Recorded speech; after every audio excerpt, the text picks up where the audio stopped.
โอเคครับมาดูต่อก็คือทีนี้เรามาพูดถึงตัวพารามิเตอร์ที่สำคัญของสายนำสัญญาณจริงๆก็คือพารามิเตอร์ที่ผมพูดถึงเนี่ยจะเป็นพารามิเตอร์ทางไฟฟ้า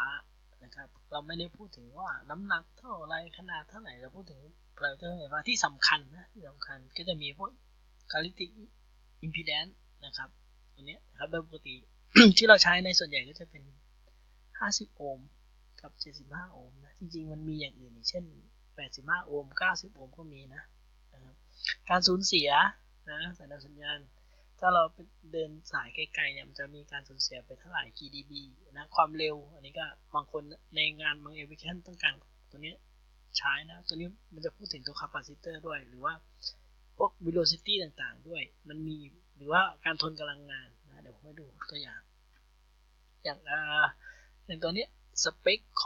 องสายนำสัญญาณยี่ห้อหนึ่งแล้วกันนะถ้าเราพบว่าตัวนี้มันคือขนาดอันนี้ชื่อรุ่นมันนะครับตัวนี้เป็นขนาดทางฟิสิกอลนะขนาดทางกายภาพของมันอันนี้ไดเรกติกขนาดไดเรกติกที่ใช้อันนี้ชนิดไดเรกติกนะครับวัสดุนะก็จะมี SPC อะไรก็ว่ากันไป Silver Plate Copper นะว่ากันไปนะครับทีนี้อันนี้คือน้ำหนักพวกนี้เราถึงตรงนี้จะเป็นส่วนใหญ่เป็นในตารางนี้เป็นทางด้านกายภาพเป็นหลักนะแล้วก็วัสดุที่ใช้อาจจะเป็นทางไฟฟ้านิดนึงก็คือจะการสูญเสียจะน้อยอะไรเงี้ยที่เป็นเงินเป็นอะไรก็ว่าไปแต่ว่าที่สำคัญตัวนี้นะครับ impedance characteristic impedance นะครับที่ผมพูดถึง50โอห์ม75โอห์ม95โอห์มเราต้องเลือกนะครับสายนำสัญญาณให้เข้ากับระบบเรานะเช่นระบบเราเป็น50โอห์มก็ต้องใช้50โอห์มระบบเราเป็น75โอห์มก็ต้องใช้75โอห์มนะครับอันนี้คือ loss นะโดยปกติ loss ถ้าเขาไม่บอกเป็นกราฟมาเขาจะบอกว่าหน้าความถี่หมายความว่าถ้าสูงกว่านี้ต้อง loss เยอะกว่านี้นะครับอย่างเช่นที่ความถี่400เมกะเฮิรตซ์ dB ต่อเมตรคือ 1.08 หมายถึงว่าถ้าเอาสายสัญญาณนี้มา1เมตรจะมี loss เท่ากับ 1.08 dB ถ้ามา10เมตรก็จะลอสไป10 dB นะครับอันนี้ถือว่าลอสเยอะนะครับแล้วก็อันนี้ก็แล้วแต่สเปคของแต่ละยี่ห้ออันนี้เขาบอกมาถึงว่าหัวต่อคอนเนคเตอร์เนื่องจากสายน้ำสัญญาณต้องต่อคอนเนคเตอร์นะตัวนี้ก็จะต่อกับ BNC ได้ SMA SMB ได้อะไรเงี้ยอันนี้เป็นพวก velocity หรือว่าบางสเปคเขาก็จะบอกในรูปของ capacitor ต่อเมตรนะครับคือโมเดลมันเป็นลักษณะอย่างนี้ LC ลักษณะอย่างเงี้ยนะครับจริงๆมี R ด้วยการสูญเสียอะไรเงี้ยก็คือตัว C ตัวนี้แหละเป็นตัวบอกว่า1เมตรเนี่ยจะมี capacitor เก็บอยู่ในตัวสายเนี่ยเท่าไหร่ต่อเมตรนะจริงๆตัวนี้มันหมายถึงตัว velocity แหละแล้วแต่ว่าdata sheet ไหนจะบอกอะไรนะครับนี้ง่ายๆก่อนนะครับสำหรับท่านที่ยังไม่คุ้นเคยกับ impedance คุณลักษณะหรือ characteristic impedance บางอันก็ใช้ ZC บางอันก็ใช้ Z not นะครับ C not หรือว่า CC ก็ได้นะเขาบอกว่าคือ Z not เนี่ยในที่นี้นะครับก็คือเป็น characteristic impedance นั่นคือเป็นบอกถึงนะครับเป็นตัวแปรที่ใช้บอกว่ามันจะถ่ายพลังงานเนี่ยไปที่โหลดได้เท่าไหร่นะจริงๆเพื่อให้มันเกิด power ส่งกำลังสูงสุดตัวโหลดกับตัวนี้มันต้องเขาเรียกว่ามันจะต้อง match กันนะเพื่อให้เกิดการถ่ายพลังงานให้สูงสุดถ้ามันไม่ match กันมันจะเกิดอะไรขึ้นมันก็จะเกิดการสะท้อนเกิดขึ้นตรงนี้พอสะท้อนมันไปอยู่ไหนมันก็จะคลื่นที่ส่งมาตรงนี้คลื่นที่สะท้อนตรงนี้ก็เกิดอะไรครับคลื่นที่หักล้างกันแล้วสะสมภายในตัวท่อเราจะเรียกว่าตัวนี้ว่า VSWR หรือเรียกว่า standing wave ratio ก็ได้ตัวนี้มันจะพอมีพลังงานสะสมอยู่ในท่อมันก็จะเกิดความร้อนก็จะเกิดการสูญเสียอยู่ในนี้เองบางส่วนก็จะเกิดการสะท้อน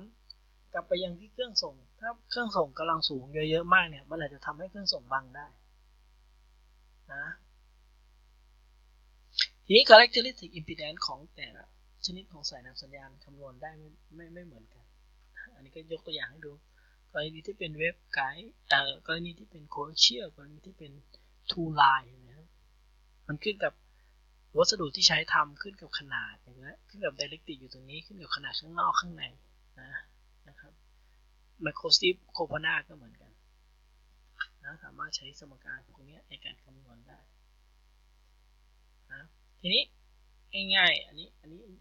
เป็นออปชันให้แล้วกันนะครับไม่ใช่ออปชันเป็นของแถบให้แล้วกันนะคือทำไมเขาถึงออกแบบที่50โอห์มทำไมไม่เป็น70โอห์มทำไมไม่เป็น100โอห์มนะครับจากการคำนวณนะครับ characteristic impedance เนี่ยของสายน้ำสัญญาณโดยทั่วไปเขาใช้นี่คือโมเดลก็คือ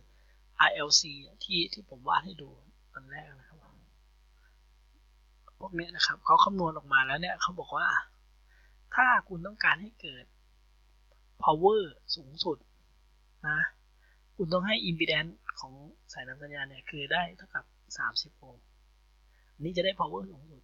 นะที่ทน power ได้สูงสุดนะครับในขณะที่ถ้าเราต้องการลอสต่ำสุดจะต้องใช้ประมาณ75โอห์ม77โอห์มอันนี้ลอสต่ำสุดนะครับเพราะนั้นเทรดออฟคือระหว่างลอสต่ำสุดกับ power สูงสุดก็คืออยู่ตรงนี้คือ50โอห์มพอดีนะครับจุดนี้ไม่ได้จุดที่ดีที่สุดของลอสต่ำสุดหรือว่า power สูงสุดแต่เป็นจุดที่ดีระหว่างลอสต่ำสุดกับ power สูงสุดนั่นเองอันนี้ก็คือเพราะนั้นเราจะเห็นสายน้ำสัญญาณจะอยู่ที่50โอห์มกับ75โอห์มเพราะว่าตรงนี้จะเป็นลอสต่ำสุดนะโดยประมาณนะครับที่มาของมันนะอันนี้ก็เป็นตัวอย่างที่พูดถึงcharacteristic impedance ของมันนะครับอย่างเช่นสาย RG ที่เรารู้จักเนี่ย R คือสายสำหรับ radio frequency G complement นะครับหมายเลขนะครับ U ใส่เข้าไปคือใช้ได้ทั่วไป universal spec นะครับอันนี้โครงสร้างภายนอกนะโครงสร้างค่า electric characteristic เนี่ย impedance เห็นไหม impedance นะครับอันนี้เราจะบอกเป็น phase velocity ก็ได้อันนี้คือพูดง่ายคือ 0.659 ของความเร็วแสงก็คือคลื่นวิ่งช้ากว่าแสงอยู่ที่ 0.659 เท่านั่นเองนะครับอันนี้ก็เป็นคาปาซิเตอร์ที่อยู่ภายในนะต่อเมตรหรือว่าต่อฟุตก็ได้แล้วแต่นะครับแล้วก็พูดถึงอะไรพูดถึงกำลังงานที่มันทนได้เห็นไหมยิ่งความถี่สูงขึ้นกำลังงานที่ทนได้มันก็ต่ำลงครับโดยทั่วไปนะครับทีนี้ถ้าเรามาดู75โอห์ม75โอห์มนะครับไหน75โอห์ม impedance อยู่ตรงไหนimpedance โอเคนี่75โอห์มนะครับอันนี้50โอห์มเห็นไหมครับ50โอห์มนะวันนี้ก็จะบอกถึงลอสว่าลอสใน100เมตรเนี่ยสูญเสียไปเท่าไหร่นะครับถ้าเราต้องการ50เมตรก็หารด้วย2ต้องการ10เมตรก็10แล้วก็หารด้วย10อะไรอย่างเงี้ยนะครับก็สเกลค่าได้อันนี้เป็นพารามิเตอร์ทางด้านไฟฟ้านะครับอุณหภูมิ operating temperature นะครับก็อยู่ในช่วงที่ใช้งานได้ทั่วไปคือ-40ถึงประมาณ-80องศานะครับอันนี้เบรกดาวน์ของไดเรกติกที่ใส่เข้าไปข้างในจำได้ไหมครับคือถ้าโวลต์เกินตรงนี้ไปมันจะทะลุผ่านเลยคือมันจะเบรกดาวน์เกิดขึ้นนะอย่างที่ผมบอกก็คือถ้าเรามาดูรายละเอียดเบื้องต้นก็คือว่าถ้า transmission line เนี่ยมันไม่แมชกับโหลดมันจะเกิดการสะท้อนเกิดขึ้นการสะท้อนนี่คำนวณได้จากอะไรคำนวณได้จาก Z โหลดลบด้วย Z characteristic impedance นะครับก็จะได้เท่ากับตัวนี้ออกมาซึ่งตัวนี้เราสามารถเอาไปพล็อตเข้าไปในสมิธชาร์ตได้นะครับผลกระทบเห็นไหมครับคลื่นที่ส่งมาคลื่นมันไม่แมชเกิดการสะท้อนเพราะฉะนั้นคลื่นที่ส่งมา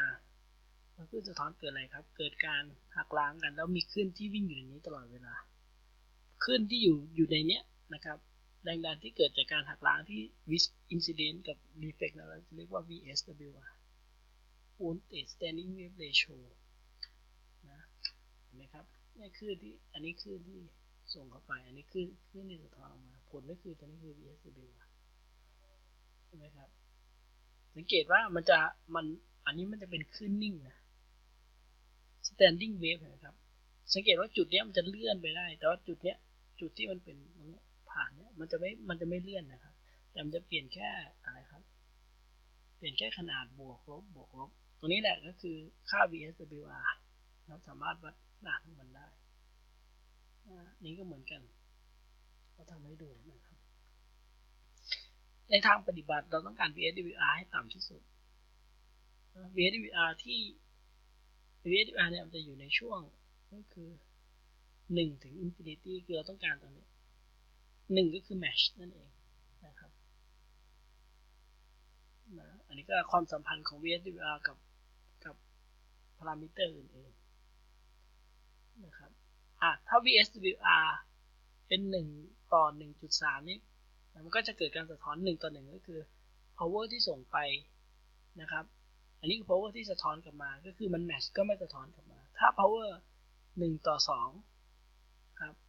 หมายความว่าโหลดกับ transmission line ไม่แมทกันเพราะฉะนั้น power ที่มันถูกสะท้อนกลับมาคือ 11% นะครับที่ 11% นะถ้า1ต่อ 1.5 คือ power ที่ส่งกลับมาคือ 4% หมายถึงว่าถ้าเรามีโหลดอย่างนี้นะ